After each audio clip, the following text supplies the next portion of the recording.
everyone, how's it going? My name is Jay and welcome to the channel, and welcome back to October Lake in Planet Zoo, a series where we're working on creating this really large park situated in the Canadian Highlands.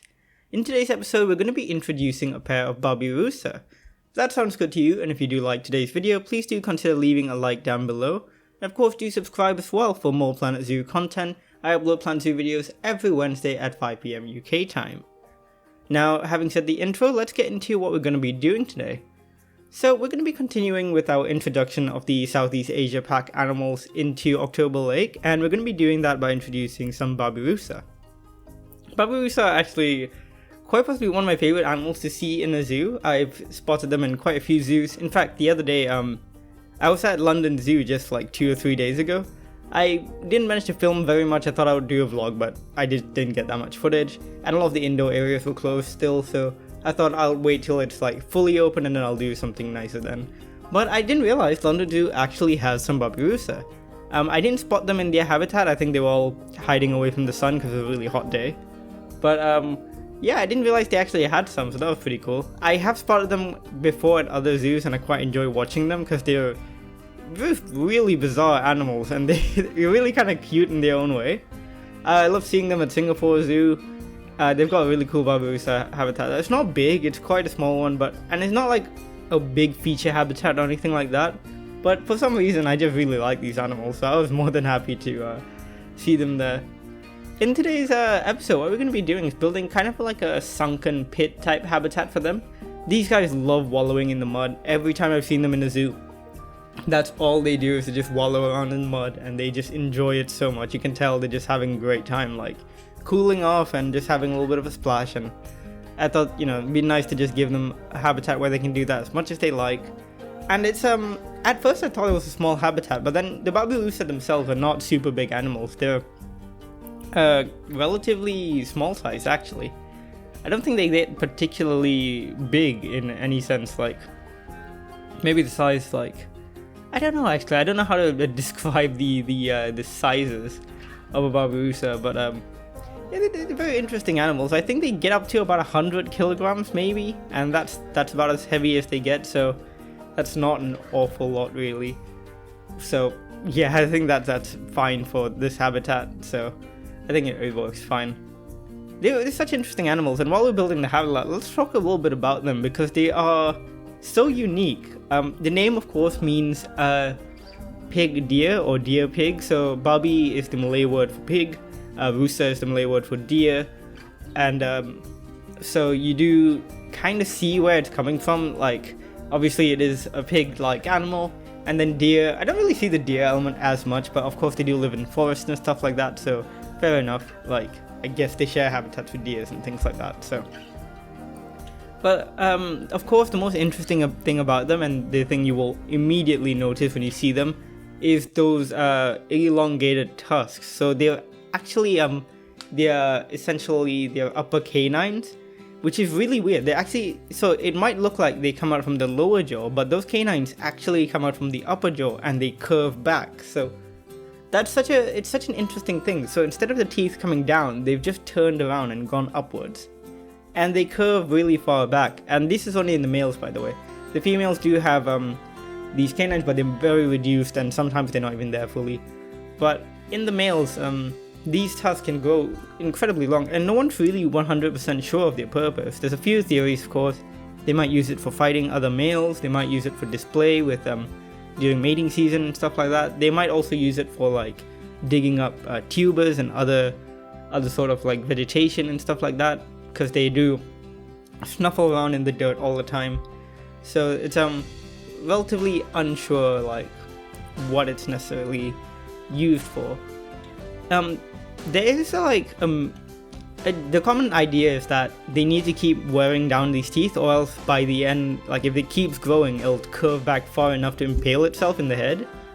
And I'm not necessarily sure how true that is, because like I think they have found skeletons of these pigs, like where the tusk has penetrated the skull.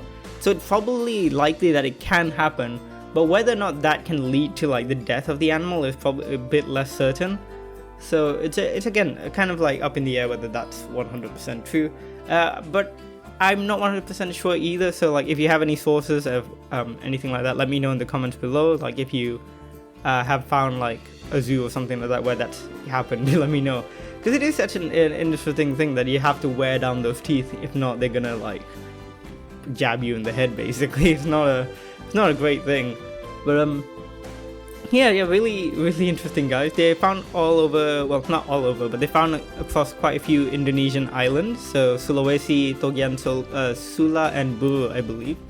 And you get like 4 different subspecies across the actually no, 4 different species, not subspecies, across that area.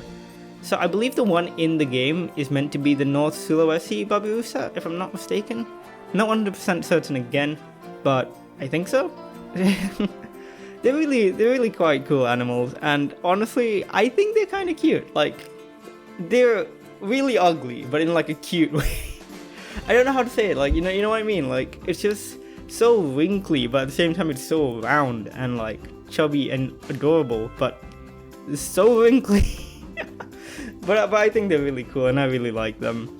And I like I said, I love watching them in zoos. And one of the cool things is that Babirusas actually do really well in captivity. Like really well. They actually are able to remember like familiar faces, like with their zookeepers, and form bonds with people.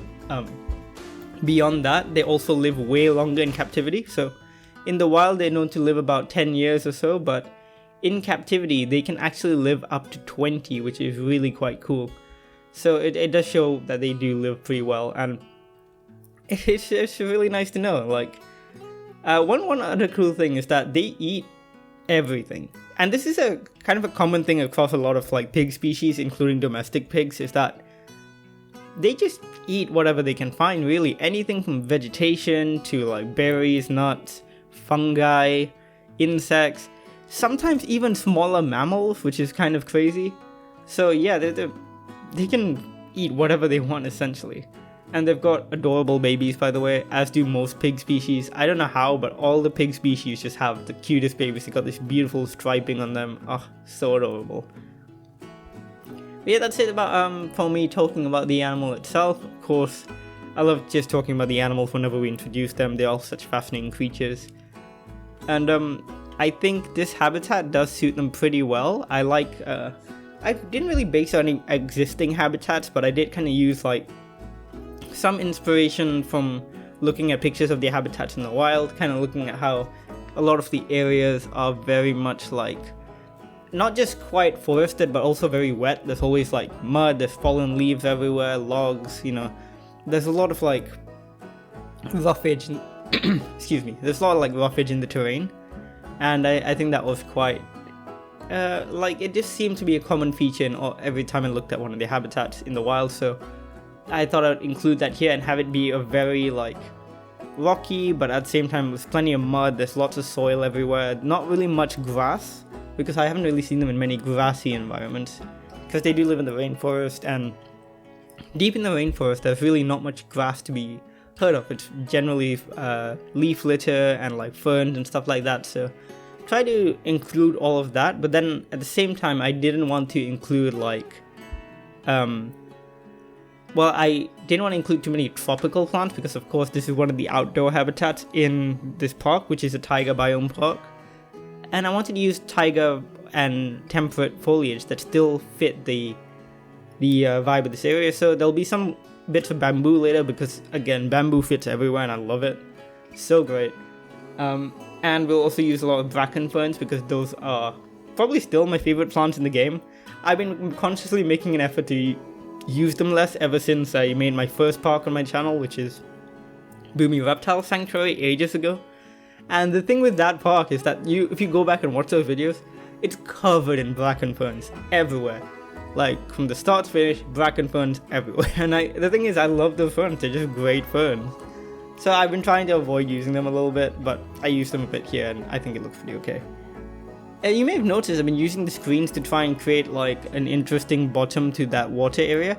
At first I tried to use some leaf litter, but I decided to instead use these pebbles.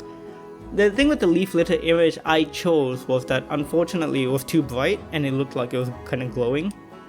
One thing I've noticed is that if you're going to use any of your custom images for your billboards, always turn down the brightness quite a bit for your image. So I always make it quite a bit darker. Just as like a simple edit in your computer's own photo program would work fine. Just because then I think the image will show up more accurate to what it's supposed to look like in the game, because it's already quite bright, so that helps a lot. Here we're using a lot of reeds as well, just to emphasize the slightly more swampy nature. Like, they don't necessarily live in swamps, the Babirusa, but they definitely do enjoy more wet and muddy areas, so the reeds I think suit this area particularly well. There's a little pool at the bottom, like you just saw, for them to wallow around in. There's a mud pit, there's a foraging pit, plenty of stuff for them to explore. So one thing I also do in these habitats is, you may notice there's rocks everywhere in me, and you might think it's really hard for the animals to traverse. And that's kind of almost by intention. So the entire habitat here is actually over like 1,500 meters square or something like that. But when the animals are in, the traversable area drops quite significantly. And that's why I build bigger habitats and then clutter them, so that, for example, when the Babirusa comes in and it needs like, I think 300 square meters of space, it will still be able to get that. And maybe just a bit more, because the 1,000 plus meters won't be fully accessible because of all these rocks and stuff along the outside. So I think it's reasonable, and I think it works fine, and the animals still get plenty of space. It just means that they can't access like some of the edges where, you know, the rocks kind of build up, or any areas where there's too much foliage. But I definitely make sure to make it so that all the enrichment is accessible. They still have plenty of space to wander around in. And of course it depends on the species as well. With an animal like this, I think having all these nooks and crannies and lots of like rugged terrain is great for a Babirusa, but like if it's an animal like a gazelle which needs a big open space, I wouldn't do anything like this. Of course it does really come down to the species at the end of the day. Anyways, we're coming up to the end of the episode now. There's a few final things that I do off screen, which is just like adding foliage to the planters at the side, and then kind of doing up these little side panels and stuff, but nothing major. This is pretty much it for the habitat as a whole, and we're going to hop into the cinematics, of course, and we can see how the Babirusas are enjoying the habitat. I think I put in 2, but I might put in the 3rd one because I think there's space, and usually in zoos I see 1 male and 2 females. I think that's how they did in the Singapore Zoo, so I'm going to try and include that many as well. With that all being said, I hope you enjoyed today's episode. Let me know in the comments what you think of this episode, and let me know what animal I should do next in this park. We've done 4 of the 8 Southeast Asian pack animals. The leaf insect I'll just include at some point. There's 3 more to go. I would like to include the dhole somewhere here, and possibly the proboscis monkey, but I don't think I'll include the Malayan tapir here. So yeah, let me know which one of those you'd like to see, or if you want me to take a break from the Southeast Asian pack and look at some other animals, just let me know, yeah, because I'm very like lax with how we're progressing along. I'm enjoying every second in October lake building, and I'm more than happy to kind of branch out and do really whatever, because it's just all really fun. So yeah, do you like the video? If you do like it, do you subscribe as well for more Planet Zoo videos again, every Wednesday at 5 PM UK time. Thanks so much for watching, and as always, I will see you all in the next video. Bye!